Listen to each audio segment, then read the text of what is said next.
Bom dia, pessoal, aqui é o Marcão, espero que vocês tenham uma boa semana, né? Um feliz sábado a todos vocês. Chegou agora a hora de nós ouvir a voz de Deus através do estudo da Santa Escritura.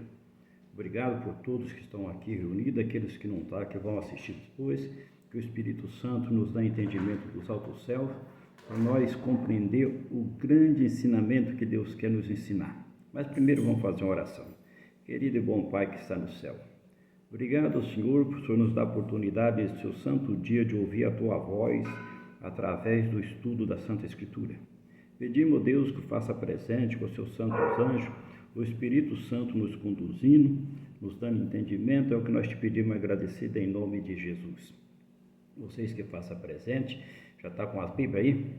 Ou um papel com canetinha para anotar a passagem, fica bem à vontade. O importante é nós ouvir a voz de Deus, compreender através do Espírito Santo nos ensinando, né? Nós estamos estudando que é o acontecimento vindouro e os sinais dos tempos, a grande profecia de Nosso Senhor. Nós vimos no estudo passado ali, onde Jesus, ele chora ao ver Jerusalém, e ele fala: Jerusalém, Jerusalém, que mata os profetas e aqueles pedege aqueles que Deus enviou.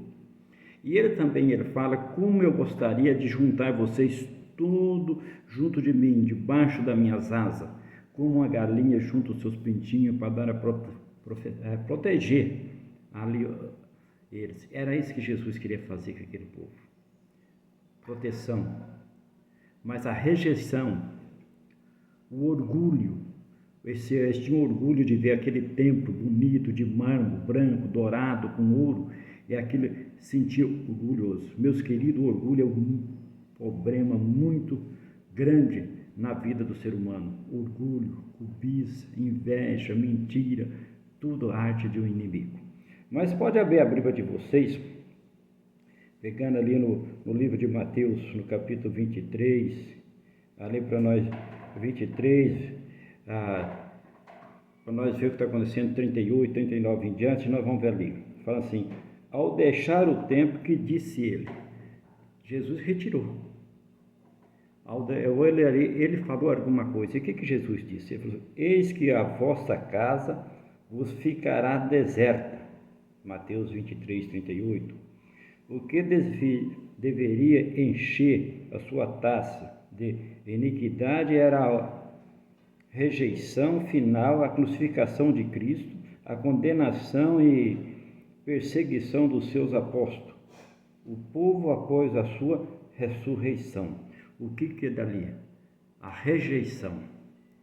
Quando nós rejeita a palavra de Deus, quando nós rejeita o ensinamento de Deus, isso é um grande perigo, isso é um grande problema, nós rejeitar aquilo dali. E Jesus falou: a casa ficará vazia, né? Por quê? Porque vocês rejeitam aquilo dali. Então, o Mateus ali no versículo 23, 38, afirma que os apocresistas, os hipócritas, os que rejeitaram, parece justo para as pessoas por fora, mas dentro estão cheios de iniquidade e falsidade. Olha, dentro daquele povo estava cheio o quê? Da iniquidade e falsos. Olhando eles, parece que estava tudo certo, mas a falsidade é grande. O versículo à parte, um discurso de Jesus que critica a hipocrisia religiosa dos fariseus, descontando e contraste entre a aparência eterna e a realidade eterna.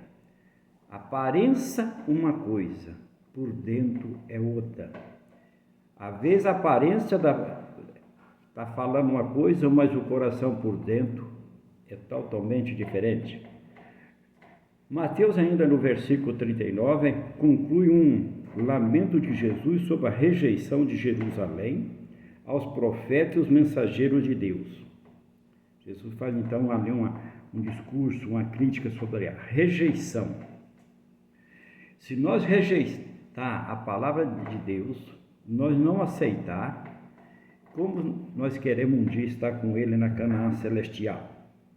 Nós estamos estudando os sinais do que vai acontecer, que já aconteceu, do que vai acontecer nos dias vindouros.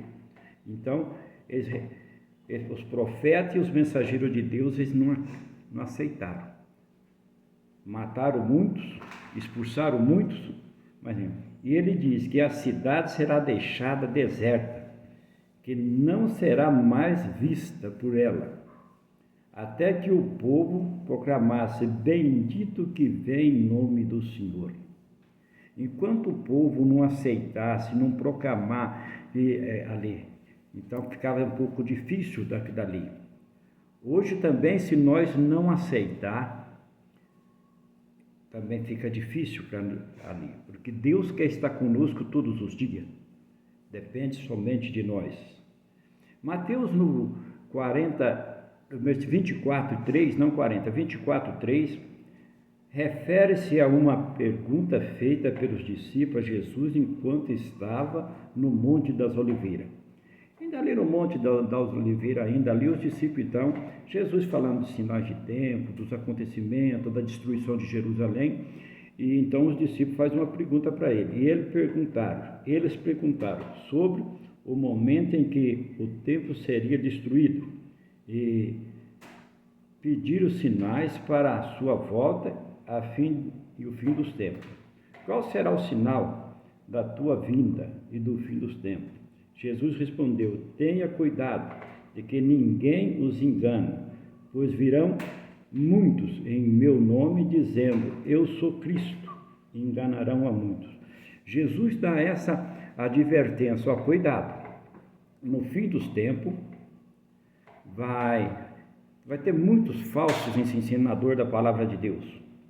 Hoje muitos pegam a palavra de Deus e querem distorcer, não quer ensinar o correto, quer ensinar aquilo que convém para eles, ou para ele, mas não é isso. Deus pede que ensina, a Bíblia nos ensina sim, sim e não, não, seja correto naquilo. E Jesus falou: vocês têm que ter um pouquinho de cuidado, porque vai vir muitos no meu nome, outros vai vir falando que sou eu, mas tenha cuidado para não ser enganado, ou enganarão muitos. Tem muitas pessoas que deixam levar, por ensino. Nós já vimos, uns tempos atrás, tinha um falso Cristo, andando para lá, andando para cá, e falando que era Jesus.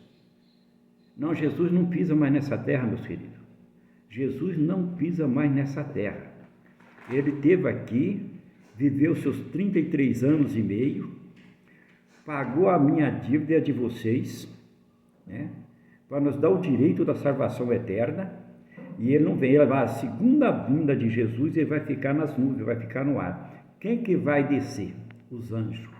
Ele vai dar ordem para os anjos virem e chamar um por um para subir para Canaã celestial. Se nós aceitamos ele, se pedimos perdão dos nossos erros, e se nós, vocês que estudam comigo e eu com vocês, é porque nós queremos um dia estar com Jesus e aprender a andar nos caminhos dele. Então nós temos que ter cuidado para não ser enganado. O inimigo, nos últimos dias, a Bíblia fala que se fosse possível, ele enganaria até os eleitos de Deus. Então vai ter provas, ele vai fazer prodígio, até descer sinais do céu. Você quer ver como ele atenta? Jesus. Ele tentou Jesus no deserto. De várias maneiras ele tentou. Ele quis pegar Jesus quando estava com fome. Ele falou: agora ele está com fome, aqui eu vou conseguir. Mas Jesus respondeu para ele: nem de pão viverá o homem, mas da palavra de Deus. Então ele vai tentar enganar os eleitos de Deus nas pequenas coisas, na fé. Se você não tiver uma fé firme, acreditar aquilo que nós estamos estudando na Escritura é verdade, nós precisamos ter cuidado com isso. Ele vai pegar os pontos fracos nesse sentido para tentar enganar. Mas no mesmo tempo que ele tenta enganar, o Espírito Santo de Deus está conosco e os anjos estão aqui para nos dar a proteção. Então, por isso que Jesus falou, muitos em meu nome dizerão: eu sou Cristo, enganarão a muito. Então, para nós é bem claro, não é Cristo, porque Cristo não vai vir aqui. Ele não vai vir. E se nós estamos estudando a Escritura, não vamos ser enganados. Para isso nós precisamos muita fé e acreditar. Ainda lendo mais um pouco, agora Isaías 26 e 21 afirma que o Senhor sairá do seu lugar para castigar a iniquidade dos moradores da terra e terá revelado o sangue derramado e não esconderá mais o seu rosto. Essa passagem descreve um julgamento divino em que a verdade sobre os crimes cometidos virá à tona. Mateus 24, 4 fala, alerta que ninguém os engane, instrui os seguidores se precaverem contra os falsos profetas e os falsos messias. Jesus adverte que muitos virão em seu nome, afirmando ser Cristo e enganarão muitas pessoas. O versículo é uma advertência direta para os discípulos e não seja enganado por falsas pregações e reivindicações quanto os falsos Cristo. A passagem breve a vinda de muitos que ligarão-se Cristo, enganarão a muitos, prometendo a esperança de um tempo de desespero e necessidade de vigilância. A instrução avisa encorajar os seguidores a manterem firme na fé, na esperança espirituais e não se desviar do caminho de Deus. Então, não podemos ser enganados se nós sim. A advertência está aí. Jesus sempre preocupado, Deus conosco. E Ele já avisa o que vai acontecer nos últimos dias. Assim, diz, quando será então o tempo? Então, Jesus fala para os tempos que virá dele assim, quando sucederão essas coisas, que se não deveria da tua vinda e da consumação dos séculos. A resposta de Cristo é esta pergunta, são merecedoras de muita cuidado, estudo e a destruição de Jerusalém, a consequência observada da nação judaica, são um símbolo do final da destruição de toda a cidade e do mundo, decorrente de todas as nações até certo ponto. Portanto, descrito dos dois grandes eventos, parece intermediada quanto Cristo se refere à destruição de Jerusalém, a segunda que ele fala, a profecia do foro além daquele evento, até o final conflagração, quando o Senhor sairá do seu lugar para castigar os moradores da terra por causa da iniquidade, quanto a terra descobrirá o seu sangue e não encobrirá mais aquele que for morto. Aqui então, a tudo que foi morto virá à tona, vai ser. E Jesus vem para julgar o povo, porque é o seguinte, Deus é justo. Ele dá um julgamento sincero para cada um. Nos próximos estudos a gente vai continuando e vamos aprender junto. Que Deus nos abençoe, que o Espírito Santo nos dê entendimento. É meu desejo, minha oração a todos vocês que estão estudando comigo. Um abraço, até o próximo.